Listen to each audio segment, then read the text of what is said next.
تاسو ګورئ نو په دغه یو سوچ کې خلک لګیا دي چې موږ به آخر خلکو ته ځان څنګه ښایو. تاسو ګورئ د وړوکوالي نه تاسو د وړوکي ذهن کمزور شي چې د سکول په ځای باندې هغه کار له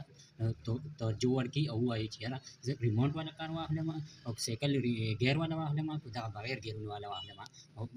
د غونډې عمر د 10 کلاس نه پس دته هم دغه ذمهواري حواله شي چې یاره نیور پیپر